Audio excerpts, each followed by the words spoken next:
is Jeremiah Johnson. Jeremiah, what do you see coming?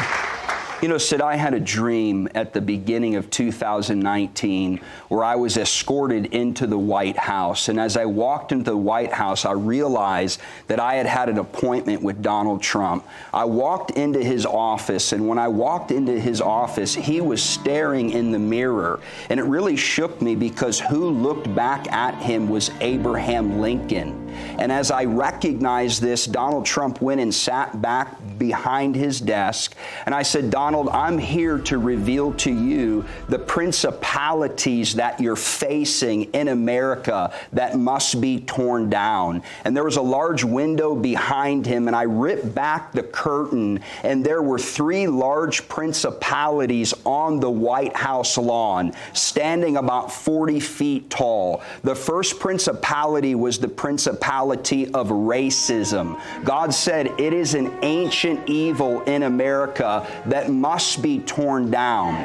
The next principality was called radical feminism. It was a woman with horns coming out of her head. The third principality was the god of Molech. It is the shedding of innocent blood, the feeding of and the Lord said to me, all 3 of these principalities are interconnected. There's a connection between abortion, how we are placing Planned Parenthoods strategically in African American demographics and neighborhoods. I believe to support Planned Parenthood is to support racism. Then we have this whole. By the way, I don't know if you've studied the history of Planned Parenthood, but it was developed by a woman by the name of Sanger because she didn't want the African American community to be large. That's right. Most people don't know this. She founded what was called the Negro Project, which God has called me to expose.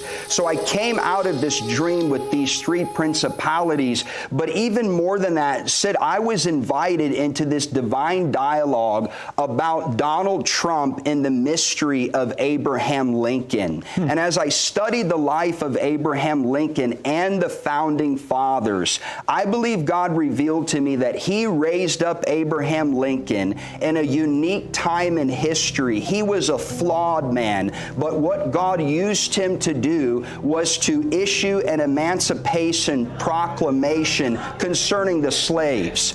I believe that God has raised up Donald Trump to issue an emancipation proclamation concerning the millions of babies that have been aborted. And here's the key.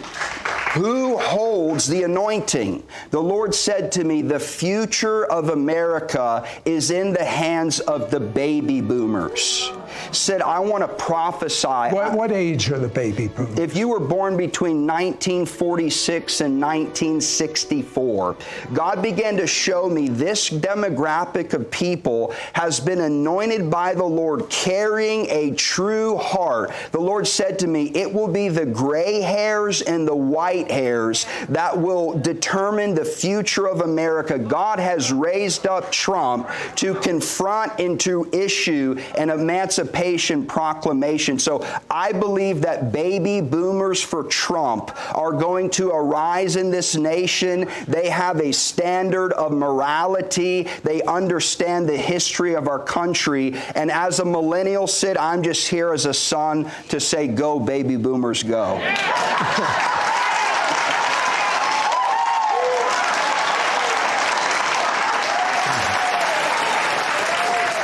What is God's plan for America? What is his heart for our country?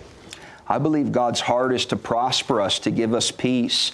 I just simply believe there has to be a plumb line. There has to be a standard of righteousness that the people might discern evil from good and good from evil. I had a dream, Sid, where Donald Trump was running something like a Boston Marathon, and he had fallen down before the finish. And the crowds, Boston, they were liberal, they were yelling, they were shouting. And as I watched two older women, one on a cane and one on a walker, they made it through the crowds, and somehow supernaturally they picked up Donald and they helped him get to the finish line. And God is saying to me, the future of America, again, those women, they represent the praying church, but they're the baby boomers. This election is not in the bag. We've got to